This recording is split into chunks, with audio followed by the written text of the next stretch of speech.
estaba funcionando desde el año 2003.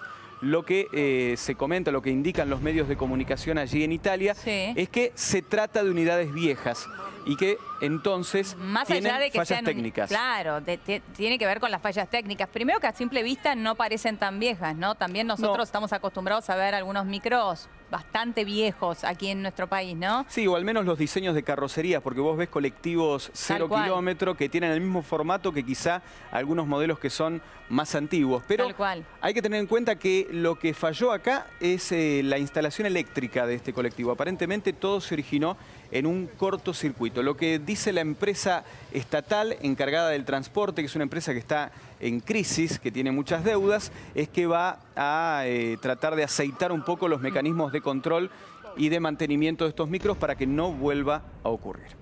Bueno, tremendo. Muchísimas gracias. Completísimo, como siempre, Juan Pablo Zanotto. Volvemos allí en un ratito y vamos a hablar nuevamente, por supuesto, del tema del día. El día de hoy que comenzó con un sobresalto en el dólar. Esto le trajo preocupación a muchísima gente, no solamente a todos los ciudadanos. Lugar donde nos encontrábamos era el monotema. También esto sucedía aquí en la propia redacción del diario La Nación. Después el anuncio del presidente que tenía que ver, por supuesto, con la vuelta al FMI de nuestro país. Y vamos a hablar con José del Río para escuchar su análisis con respecto a esto. Bienvenido, José. ¿Cómo andás? Muy bien. ¿Qué días, Días terribles, realmente. La semana pasada muy convulsionada y esta semana, bueno, con un dólar que se creyó que se iba a contener y finalmente en el día de hoy este anuncio final del presidente. Sí, aparece el Fondo Monetario Internacional como escenario. Están partiendo 20-30 en un vuelo de Delta Airlines, la mayoría de la comitiva.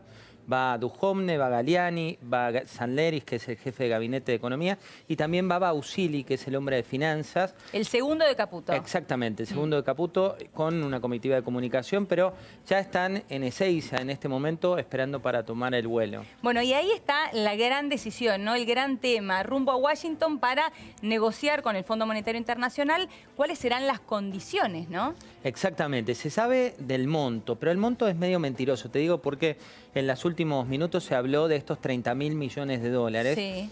Pero ahí hay una especie de confusión por ahora que tiene que ver con el cupo que tiene la Argentina. Es decir, vos sabés, de acuerdo al país, la Argentina, pese a lo que la mayoría piensa, no dejó de ser miembro del Fondo Monetario Internacional.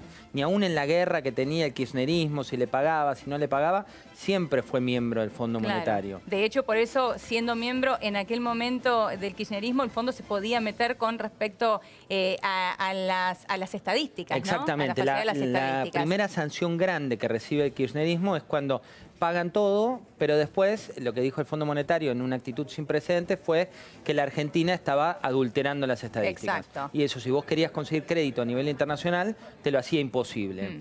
Lo que pasa ahora es que vos tenés como país miembro del Fondo Monetario un cupo de plata que te pueden prestar. El tema, la clave es, y esto para dar un poco de tranquilidad, es... ¿Cuál es ese cupo? Pueden ser hasta 30.000 millones de dólares, pero el tema es si lo usás o no lo usás, por un lado. México tuvo un préstamo similar al que está buscando la Argentina. ¿Lo que se llama el fondo de contingencia? Exactamente. Bien. Es un fondo de contingencia cuando hay vaivenes internacionales como el que se está produciendo ahora. Y después el tema es las condiciones. ¿Qué esto querría decir? La plata está allí, pero mientras tanto no la usamos. Pero sabemos que está allí en el caso en que sea necesaria. Sí, en un escenario como el que tenemos en la Argentina, que tenés, por un lado, una corrida con el peso. Por otro lado, tenés la situación global. Lo que ocurrió hoy y que se termina de formalizar es que terminó en el mundo la era del dólar barato. O sea, por primera vez en mucho tiempo se especulaba con que el dólar iba a seguir siendo fácil de conseguir y la Argentina basó toda su política de gradualismo, en el financiamiento externo. ¿Por qué? Porque las cuentas las tenés que pagar. Digo, si vos no tenés suficiente dinero para pagar las cuentas, como te pasa en tu casa, que no tenés la plata para pagar, finalmente alguien tiene que pagar esa cuenta. Tus acreedores, la gente que te prestaba, eran los bancos internacionales. Con un cambio de dólar que migra y con un dólar que empieza a ser más caro, les conviene más a esos bancos ir por Estados Unidos o por otras economías que venir a una de alto riesgo como la Argentina. Los famosos mercados. Exactamente, eso es lo que habló. Y con este escenario es que a la Argentina no le queda otro acreedor.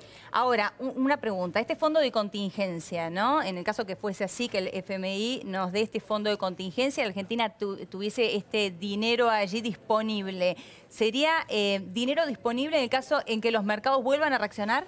No solo para eso, sino que vos tenés, y acá está bueno lo que preguntás, Elio, porque hay que diferenciar. No implica este crédito que el dólar no se va a seguir moviendo. Son como caminos paralelos. Son caminos paralelos. Uno es el de la macroeconomía argentina. La macroeconomía argentina necesita el año que viene 23.000 millones de dólares para hacer frente al gradualismo. O sea, cuando vos haces el arqueo entre lo que gana el país, por llamarlo de alguna manera, y lo que tiene que gastar, hay una diferencia de 23.000 millones de dólares. Eso alguien tiene que prestarlo. Claro. O ajustás más fuerte. Claro, o sea, esos 23.000 millones de dólares serían lo que nos prestaría el fondo. Sí, tenés la posibilidad o la potestad de tenerlos de un acreedor que puede ser el Fondo Monetario Internacional. Si no lo tenés al fondo garantizándolo ahora, lo que te pasa es que vos en diciembre vas a tener que salir a buscar a lo que en la jerga son los financistas más caros. Claro. Entonces, la tasa en diciembre va a ser mucho más alta. Es como cuando sacás un vuelo de avión, que si vos sos de los que prevé las vacaciones de acá el año que viene... Sacás un vuelo mucho más barato. Y si vas al final te dice la aerolínea, vení, ya está, está jugada. Totalmente, y pagás lo que sea. Entonces, lo que está tratando de hacer el gobierno es dos cosas. Una, dar previsibilidad si hay una corrida más grande. Y dos, que el costo de ese préstamo sea más barato que el salir en diciembre, porque hoy, y esto también es otra cuestión para dar un poco de tranquilidad, 2018, todos los préstamos que necesita la Argentina, hay solo una brecha de 8.000 millones de dólares que se consigue muy, pero muy fácil. El tema es 2019. Ah, está bien. Estamos mirando al año próximo, año electoral también, ¿no? Exactamente, año electoral que el peor escenario que podía tener el gobierno es que llegara a enero 2019...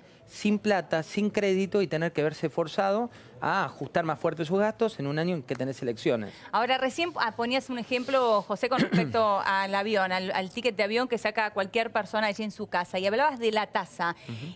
Hoy, Elisa Carrió, en uno de sus tweets, cuando salió a apoyar al gobierno, habló de una tasa de un 4%. ¿Es efectivamente esta la tasa con la cual contaremos o no? Todavía no está confirmado. Digo, cualquier anticipo de cuánto puede ser la tasa sería en parte mentirte, porque hablando hoy con el propio Sebastián Galliani, que es el secretario de Política Económica, lo que decía es, todo lo que se aventure ahora de lo que puede pasar son conjeturas, porque ellos están tomando el avión en este momento. 20:30 despega puntualmente desde Ezeiza y no tienen ni la tasa, ni las condiciones, ni el monto. Todo el resto son especulaciones que se están barajando hoy.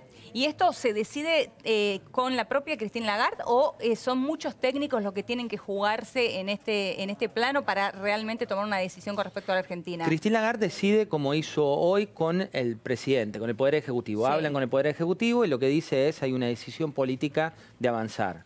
Después van los técnicos, que ahí está la particularidad y ese déjà vu que tenemos, que es los técnicos del fondo se juntan con los técnicos de la economía local, con los técnicos de Argentina. Y entre ellos barajan las características de ese crédito. Bien, ellos son los que determinan la letra chica que en definitiva... Las tasas, las formas, el fondo. Bueno, que ahí está la clave de la cuestión, porque hoy muchos se preguntaban, ¿en dónde está el problema en realidad? ¿En lo que la Argentina le pide al fondo o en lo que el fondo le pide a la Argentina? El tema es, el problema puede ser lo que el fondo le pida a la Argentina. ¿Por qué? Porque estos créditos son más baratos en tasa y son más caros en materia política.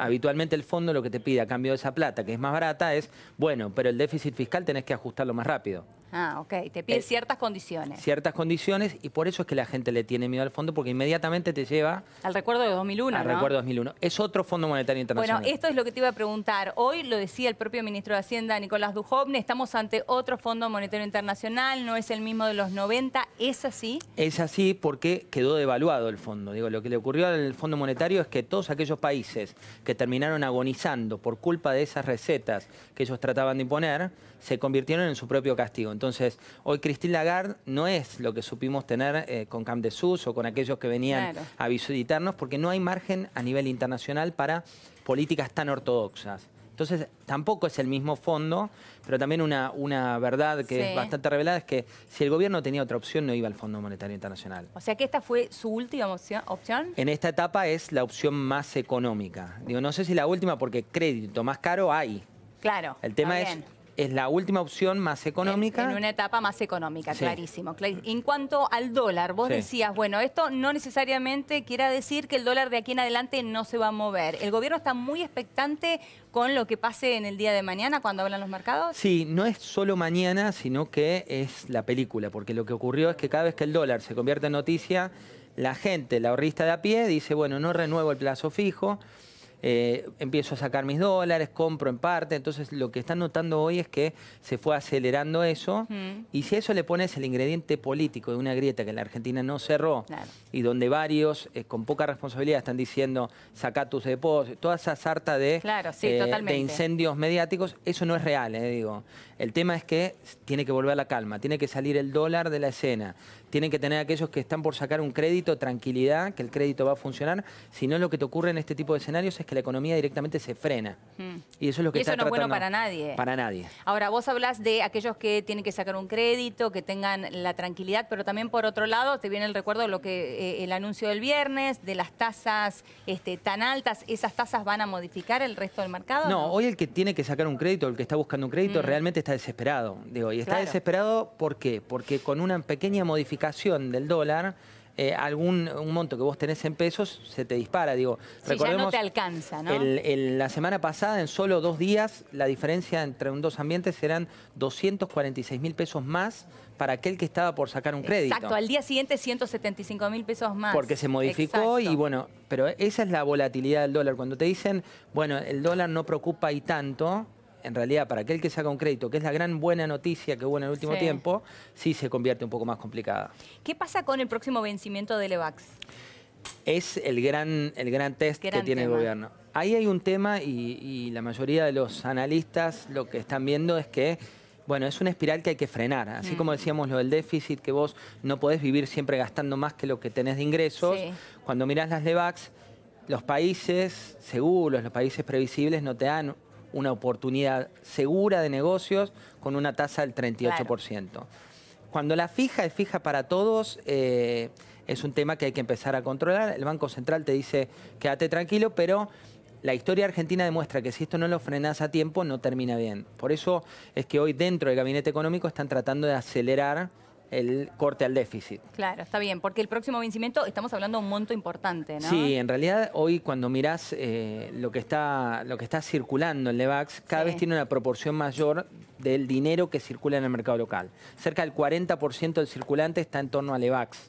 Cerca del 40% del dinero circulante. Entonces, es un número que viene creciendo de manera exponencial y un poco el Banco Central lo que dice es no pasa nada. Claro. Lo que dice el Gabinete Económico es, bueno, empecemos a mirar esto con la misma certeza que miramos el déficit y la realidad es que como inversor, ¿quién va a poner plata en una planta para producir? Si dejar la planta dormida ahí en una inversión segura te da el 38. Claro. Ese es el desafío de la tasa del 40. Digo, uno lo ve como Banco Central y decís, bueno, le puse freno al dólar. Pero también enfriaste la economía. Lo ves como economía real, lo ves como una industria y dices, ¿sabes qué? Yo la decisión de invertir en la planta de motos la paso al año que viene, ahora voy seguro al 38, que no me da dolor de cabeza, no tengo empleados, no tengo nada. Ni hablar cómo le pega a las pymes. Directamente, porque la contracara, y ese también es otro punto importante, la contracara de la tasa del 40 es que cuando vos vas a sacar un préstamo para financiarte como pyme, se da vuelta el mostrador. Entonces, la ventanilla que te pone el Banco Central cuando vos querés plata prestada, pasa a ser de ese 40%. O sea que este 40% de tasa tiene corta duración. O no debe es sustentable en el largo plazo. ¿No? Si sigue en el largo plazo, la economía irremediablemente se enfría y las buenas noticias que estamos teniendo en sectores como autos, como motos, como construcción, como despachos de cemento, son efecto cascada de un freno de actividad. Ahora, por otra parte, ayer el ministro Aranguren se juntó con las petroleras para hablar justamente del precio de las naftas, para pedirles, por lo menos según los trascendidos, 60 días de congelamiento de precios de las naftas, que no sigan subiendo. Por otra parte, hoy también se hablaba algún trascendido que esto mismo se le pediría a los supermercados para que el traslado del dólar no sea a los precios. Sí, la verdad que es una contradicción. O sea, no, es una medida que si uno lo conoce a Aranguren, no la cree ni él. Tal cual. Ese es el problema que se está dando hoy. En realidad es una contradicción para el gobierno en general, para la política del gobierno en general, ¿no? Sí, uno la asociaría más con el modelo local, la idea de intervenir con Moreno, de decirle a las petroleras, pero también lo que pasa en la Argentina es que cuando se refría el dólar, se enferman los precios. O sea, cuando el otro día veíamos a los estacioneros de servicio diciendo que iban a aumentar el 20%, si vos lo llevas a un costado racional, no tiene lógica que aumenten un 20% los combustibles porque se devaluó un 6%. Claro. ¿Por qué te digo esto? Porque 6 de cada 10 pesos que uno paga por un litro, o por más de un litro, digamos, son impuestos. Los impuestos son en pesos. No tienen coeficiente en dólares.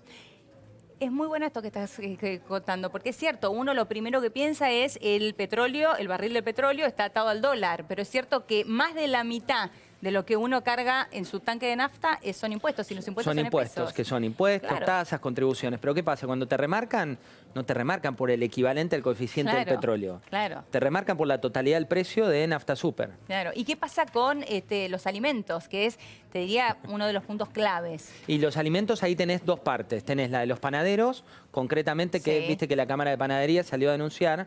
¿Por qué? Porque ahí la picardía criolla te lleva a los molineros, que son los que exportan. Sí. ¿Qué dijeron los molineros? Ante un precio de la harina que es mejor en el mercado internacional, yo tengo que aumentarte en el mercado local. ¿Y qué dicen los panaderos? Bueno, aumento en proporción a lo que me aumentan los molineros. Claro. Pero la realidad es que el pan tampoco debería volver aumentado en tal proporción. También los panaderos hablan del tema tarifas, ¿no? De la incidencia que tienen las tarifas en las panaderías y que esto también lo llevaría a aumentar. Que ese es el otro costado. Digo, hay tres escenarios para seguir muy de cerca. Uno, ¿el dólar vamos a estar tranquilos a partir de la semana que viene? No. Va a seguir la volatilidad. ¿Le preocupa esto al Banco Central? No le preocupa al Banco Central. ¿No le preocupa siempre y cuando la volatilidad sea cuál? Que no esté por encima de los 24 pesos. Bien, o sea, van a tratar de controlar en lo que ellos llaman la frontera psicológica de los 24 pesos. Está bien. ¿Creen que tiene que ser 24 pesos el precio del dólar? No. Digo, ¿puede ser más alto para el central? Sí. ¿Por qué? Porque lo que dicen es que cuando vos haces el cruce de la inflación que hubo en la Argentina desde que asumió Mauricio Macri, la cotización de equilibrio que debería haber hoy es 23 pesos. Ah, hoy tendríamos que estar a 23 pesos. Esa es la cotización de equilibrio. Porque veníamos por debajo, ¿no? Sí, exactamente. Entonces, si vos mirás que en el exterior devaluaron, mirás que en el mercado local estaba por debajo esos 23 pesos, esa parte no les preocupa. La que sí les preocupa es la del inversor hormiga que rompa la confianza. Es decir, esta teoría e historia de la Argentina que vos decís, bueno, cuando empieza a moverse el dólar, mejor, esto que tengo en plazo fijo no lo renuevo, mejor, y así empezar ese círculo que puede ser medio vicioso. Ahora, dijiste una palabra clave que es confianza. ¿Cuán importante o cuánto peso tiene la confianza en el país, tanto internamente como en el exterior? Es clave. Digo, ahora, si uno se mete en los portales de noticias de los principales diarios del mundo, Financial Times, en lugar de abrir con Trump en el día de hoy, está abriendo con la Argentina. Cuando vos mirás The Economist, están hablando de el fin del gradualismo. Y el tema, Eleonora, es que esto sí le pone un fin al gradualismo tal como lo conocimos. Digo, cuando termina el dólar barato a nivel mundial, esto te va a llevar a que el gobierno tenga obligatoriamente que recalcular. Mira, más allá de que tomemos deuda del fondo. Más allá de que tomemos deuda del fondo, ¿por qué? Porque tampoco se quiere una dependencia del fondo. Claro. Digo, una cosa es tener un préstamo gatillo de 30.000 millones de dólares y otra utilizar el préstamo de 30.000 millones de dólares. Cuando hablamos de México, México es un país que tenía esa garantía, pero no la ejecutó totalmente. Claro, está bien. Si vos entras en el engranaje de empezar a utilizar todos los préstamos, hay un punto en el cual el gobierno anterior te va a empezar a correr con esto de la deuda, como lo venía haciendo, pero con más fundamentos que los que tenía hasta ahora, porque a hoy no era peligrosa la deuda. Hoy la deuda está en un ratio de 30% por sobre el PBI, que el PBI es lo que genera la economía durante un año. Ahora, cuando vos decís este es el fin del gradualismo, ¿es el fin del gradualismo como venía planteado, pero no del gradualismo como tal cosa, como tal medida? A ver, el gradualismo se basa en tres pilares. Uno, confianza en mercados internacionales. Hoy todos los diarios del mundo hablan de nosotros como fin de una era. El gradualismo se basa en políticamente poder avanzar con las tarifas. Hoy el Congreso con dos jugadas políticas. Una, la salida anunciada en realidad de quien era el articulador político de Macri en el Congreso. Exacto, Emilio Monzó. Exacto, con la salida de Monzó anunciada con demasiada antelación y con un timing, te diría que políticamente incorrecto, que es en pleno caos de tarifas se sabe esto y pierde todo tipo de poder. Con esa situación también la otra pata del gradualismo se termina. Y la tercera pata del gradualismo que hay que tener muy en cuenta es que si te cambia el acreedor, te cambia también el financiamiento y la fórmula de presentarlo. Claro. No es lo mismo decir, la Argentina tiene 23.000 millones de dólares a tasa barata de bancos internacionales, que porque decir, confiaron en la Argentina. Que decir, tuve que ir al Fondo Monetario Internacional, tocarle la puerta y decirle, muchachos, esto es lo que me queda. Claro, muy claro. Ahora, en cuanto a tarifas, este segundo punto que vos tocabas, un tema que se va a tratar mañana en el Congreso, que si pasan diputados, se cree que también pasará en el Senado, pero que el gobierno ya ha decidido vetar. ¿Tiene costo político esto para el gobierno o no? Sí, hoy hablando con el equipo de jefatura de gabinete, a la tarde lo que decían ellos es, descontamos que el peronismo va a avanzar con la medida de tarifas, porque si no avanza con la medida de tarifas retrocedemos 30 años. Ahí yo te pongo un asterisco que es, hay como demasiada confianza. Digo, hoy un poco lo que se miraba era, en el día que tenés que debatir tarifas, le das al kirchnerismo en bandeja la argumentación de volvimos al Fondo Monetario Internacional. Claro, totalmente. El timing político parece haberse perdido casi tanto como el de la comunicación. La comunicación está más centrada en los mercados que en la gente de a pie que saca un crédito. Está más centrada en decirle al inversor internacional que no hay problemas en la Argentina que explicarle a la gente que no tiene que tener cuidado con sus depósitos. Claro. Ahora, ¿y por qué es esto? ¿Por qué está más centrada la comunicación en los mercados y hay tanta tensión allí y no aquí, en lo interno? La lectura política que hacen hoy en el gobierno es que en la medida que se calmen los mercados es más fácil calmar localmente. Entonces, lo que están viendo es como, así en su momento hablaban de previsibilidad y de reglas claras y demás, lo que están diciendo ahora es, en la medida que esto se estabilice, después el argentino recupera la confianza. Pero si no tengo la plata asegurada para el año que viene, en un año electoral, me van a correr por izquierda, por derecha, por centro, por todos lados. ¿Cómo genero esa confianza? Exactamente. Ahora, ¿el equipo económico se esperaba esto que está viviendo hoy? No. No. No, ellos lo que te dicen es, cambió el mundo. Cambió el mundo más rápido. Vos fíjate, hace 12 días, ¿imaginabas este diálogo? No, para nada. Hace 12 días alguien nos está mirando que estaba por sacar un crédito. ¿Imaginaba que iba a tener este escenario? No, para nada, pero uno piensa, bueno, quizá